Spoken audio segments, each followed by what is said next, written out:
I'm David Bowman with chainofbeauty.com, and I often get asked how I make rings for my chainmail jewelry. So I'm making this video to show you all of the steps involved in making the rings, everything from coiling the wire to final cleaning.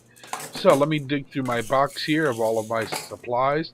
You see I've got a lot of containers with various rings and leftover rings from other projects and rings I'm saving for further projects, future projects.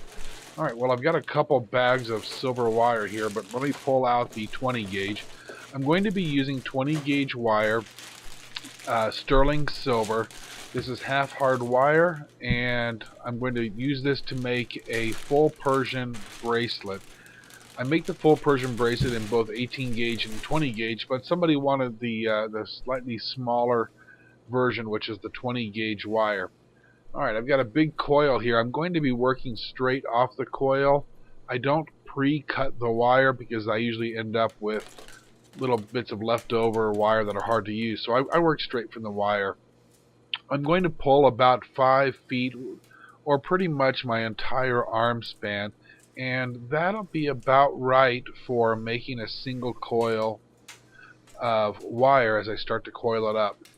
So a little bit more here. Yeah, that wire looks really nice, actually. I think sterling silver is one of the prettiest things. So I think that's about it. It's pretty floppy right now, but I'll be taking care of that problem in just a moment. Alright, let me push things out of the way. Now, there's my Pepe jump ring maker down there. And the first thing I'll do after I set the wire aside is I'm going to pull out the 4.5 millimeter mandrel. The rings will have a 4.5 millimeter inner diameter, which is just about right for the 20 gauge wire to make the full Persian. Alright, I put it in place, give it a nice twist, get it in there firmly. I'll take the end of the wire and feed it into the chuck about maybe 1/4 of an inch or maybe up to 1/2 inch. And that'll be enough to hold it in place. The mandrel does have a little hole in it for catching the wire, but it's kind of worthless to me. I just slip the wire inside the chuck. Alright, and I get it started, push my junk out of the way, and once it's in place, I just spin that mandrel as fast as I can. I guide the wire with my fingers, and you can see the coil starting to form there. Oops, I dropped it. Alright, just spin, spin, spin, and coil, coil, coil.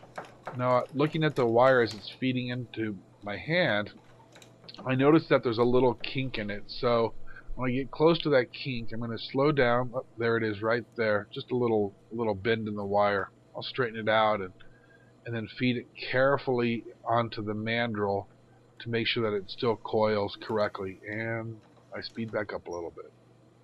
But that's about the end right there. You see the extra wire still hanging off. Now, am I going to cut it? No, I'm not going to cut it. Last minute decision. There's a bit of spring back in this wire, but I want that coil to be as tight as it can be against the mandrel so that the rings come out the correct size. So I'll grab the wire with a pair of pliers coated with Tool Magic and give it a bit more twist to tighten it up. Alright, I cut off the rest of the wire. Set that aside over there and slide off the coil. So there you see a nice coil of sterling silver wire. Okay, I'll cut off the little end where I slipped it inside the chuck, and I'll cut off the opposite end also so it's nice and flush. No dangly bits hanging off, but nothing but the actual coil of wire. Alright, a couple quick snips. I'll put those pieces down. I'll put them into my scrap bucket. Eventually I'll turn in all of my scrap and probably exchange it for more silver. Alright, here's the Pepe again, and I'm going to drop the coil right into that coil holder. I'll give a little smear of dish soap across the top. That little bit of extra lubrication helps the blade to stay through there. Now I have cut, gosh, I don't know, maybe 40 or 50 coils with that same blade, and it's getting pretty dull, unfortunately. I think I've got a few more coils left, but it's not cutting as well as it should, as you'll see here in a moment. Alright, I tightened down the top. The most important thing to remember here is don't tighten the top too much.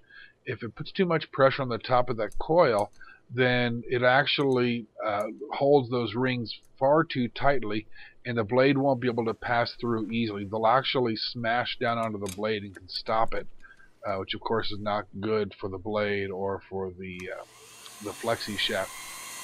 But alright, so just nice, just enough to hold them in place, and I'm going to move that blade on down. Going a little bit more slowly than normal, but again, as I mentioned, it does have a dull blade. And a little bit right off to the end. There we go. Alright, let's see what I've got. Now, if I did this correctly, I should have a nice solid coil sliced across the top, made up of individual rings. Alright, get those bolts off of there. And, oh, there it is. And it's still standing up, intact. Everything's together. I'll take my smallest mandrel, I'll slip it through, and catch everything at once. There we go. I now have a lot of individual rings, as you can see there, and they look great. There's my wash cup, and I'll slip them right in there. You can see that there's already a bunch of rings in there from the other coils I've cut, and looking at the base there, I see I have another coil yet to cut after this one, but that'll show it to us for now. The next step then is to wash off that soap. So I take my wash cup with all of the rings in there over to the sink. Now I've put little holes all around the bottom of that wash cup so the water can slip out of the bottom and hopefully carry some soap with it.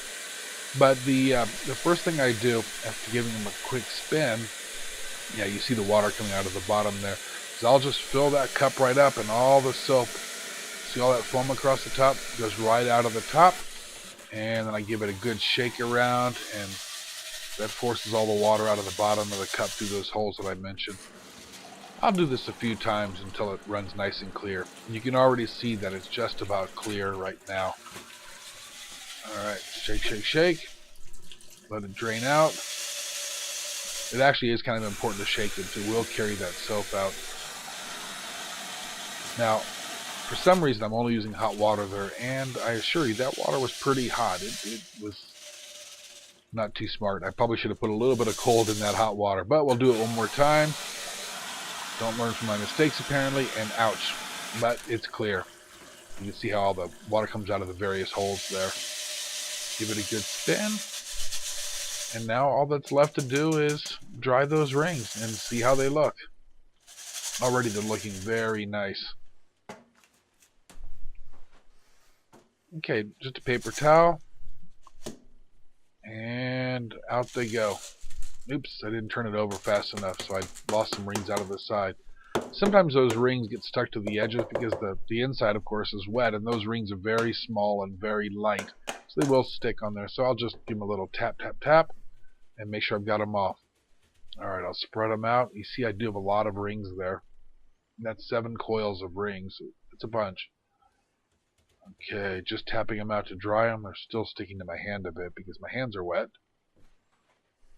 Alright, a nice dry cloth on top. Just gently. I don't want to distort the rings, push them out of shape as they lay on top of each other. Ooh, almost made a really big mistake there. That would have been a mess if those rings went flying. So let me shake them off the wet one and onto the dry one. Beautiful.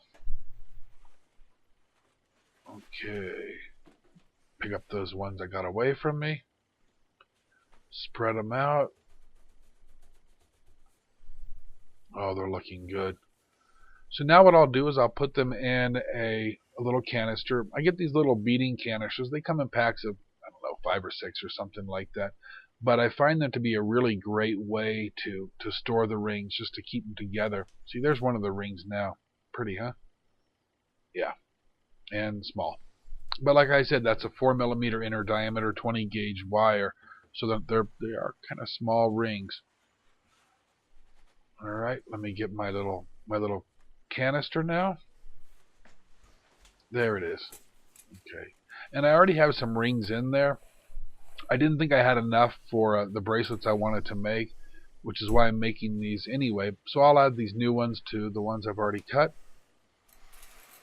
Unfortunately, I've got a few too many rings to fit in there easily, and some spilled out of the back. But that's easy enough to fix. Let me just pat them all into place. and grab the last few. I don't want to lose any one of those rings. Okay, a full canister of beautiful sterling silver jump rings. Let's get a close-up on that, and you can see what it looks like.